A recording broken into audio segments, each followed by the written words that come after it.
Hey everybody, welcome back. And it's time for part 3 of unusual and sometimes strange and goofy Star Wars action figures. And let's start with this one. This is Gregory. If I'm not mistaken, and if you can probably tell by looking at the scene, she was a frog merchant in Tatooine. And this figure, it probably is the only figure I know of that comes with a bundle of frogs as an accessory, along with a battle axe looking thing. The background's really cool. I kind of liked how this Saga Collection wave kind of added these cool backdrops in the figures. But this is just a strange figure. I think it might actually have an articulated jaw. Or some kind of articulation. I've never had the heart to open her just because she's so cool looking in the box. I just kind of want to keep it just like this.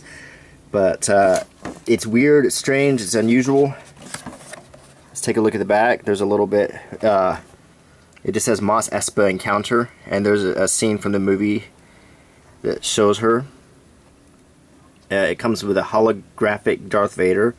Remember those little extras? Okay, next. These are the very depressing Tusken Raider figures from Attack of the Clones. And why do I say depressing? Because their sole purpose in the movie was to serve the dramatic effect of showing Anakin's transition from good to evil by decapitating them. Just for convenience sake, it comes with a removable head with a magnet, so you can easily decapitate the poor Tusken Raider male. And it has a female with a little baby and a papoose, just to add more tragedy to the whole occurrence. Yeah, I always thought these were kind of ironic. But yeah, the action figure that's meant to be decapitated, the Tusken Raider. Still, it's a pretty good figure. It's not very articulated, but scene-wise, I think it's pretty good. These Attack of the Clone figures had really good paint. What's next? How about, whoops, hold on. Bear with me, I'm trying to deal with this with one hand. This is Chewie playing chess. Comic figure. It's basically Chewie leaning back while he's playing chess with R2-D2. It has the scene of the three-dimensional chess on the table. In kind of orange, transparent plastic. Chewie is leaning back, looking smug, but what's interesting is this is an articulated Chewie, kind of a short, but he's kind of stuck in this pose, so really can't do anything except if you were to move his arms down. Hold on. Then you could have Chewie doing that, like he's doing the YMCA thing or something. So once again, when you take him out of the chess thing, it's just kind of a strange action figure. But then again, you never know. Next is the famous peg warmer, the Mandalorian police officer. And I know that if you've been to the store, you've seen this guy on the pegs. They're not really flying like hotcakes. These are some of the least Star Wars-y action figures ever. He looks kind of like Dirk the Daring, with his cheesy visor and that doesn't really fit right. His shield and his nightstick all put together, he looks like a cheesy knight from some Disney movie or something. A bad figure, not good articulation. The articulation, there is none in his legs. But if you want to reenact the Pre Vizsla fight, I guess you need some of these Mandalorian police officers. Still, this was a famous peg warmer, but I did get him when he went on clearance. I like them all the same, but let's move on.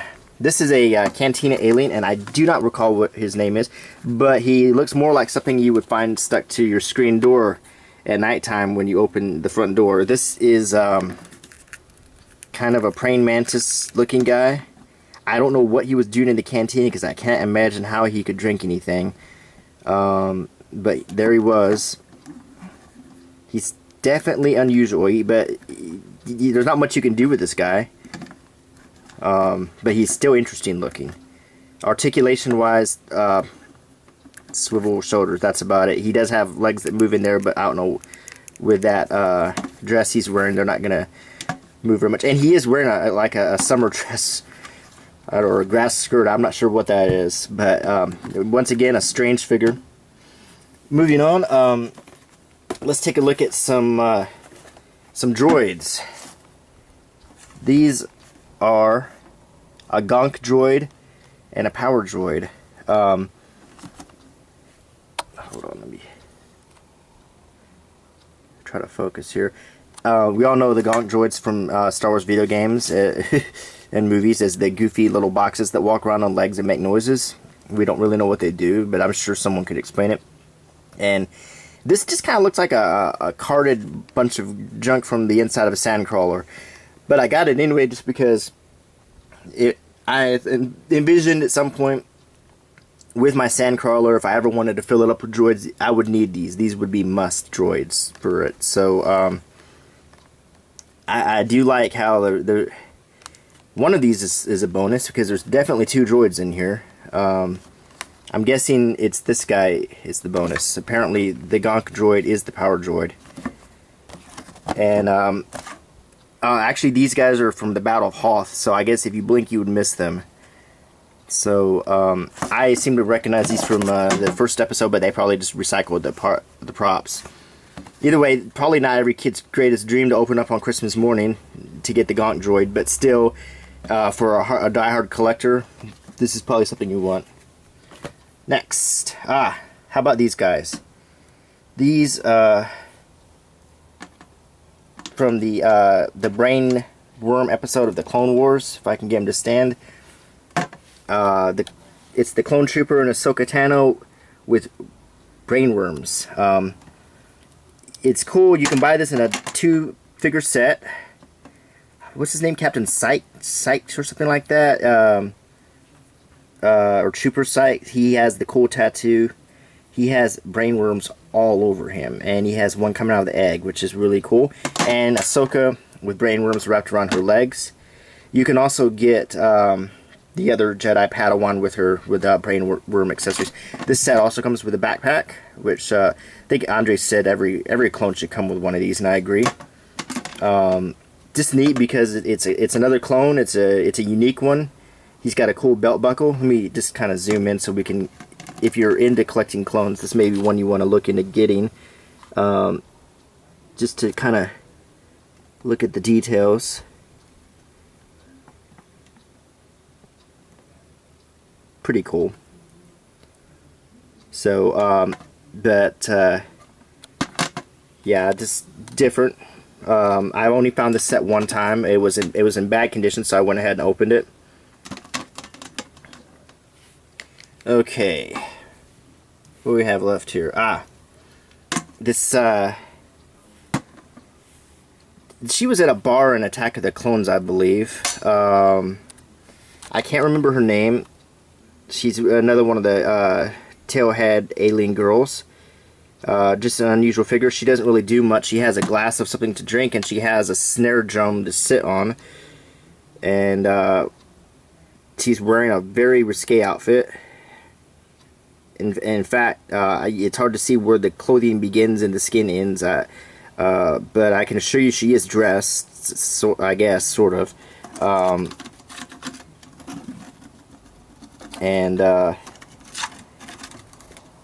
Just an unusual figure. Okay. And you know what? I got one more to go. No, I got 2 more to go. Okay. I believe this is Luminara from the Attack of the Clones. A very, very interesting, artistically made but unarticulated figure. In fact, there's little to no articulation at all. Barely moves the arms. Slight movement on the neck. The legs are molded into place with a flowing skirt. More or less, this is almost like a what do they call them? The Unleashed scenes where the figure doesn't move or anything. It's almost like that. It just doesn't do anything. It's neat looking, to be sure, but as far as an action figure, it's just kind of one piece. You can't really do much. You certainly couldn't put her in a starfighter or anything. Now finally, we have this 2-figure set that came out with Attack of the Clones. It came with this Anakin that has a very hard time standing. Let's see if we can get him on a stand.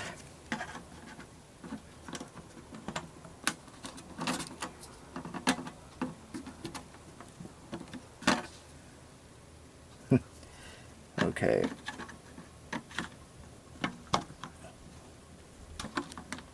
Okay, he has 2 lightsabers, and you're thinking, oh, he must be fighting Count Dooku. No, he's not. He's actually, bear with me, he's fighting a very unfortunate Geonosian who, once again, his whole duty is to be chopped into pieces, kind of like that poor Tusken Raider.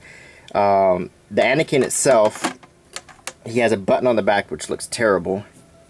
He has a sort of a soft goods outfit, which they only did once because it didn't look very good, and a really crazy expression on his face.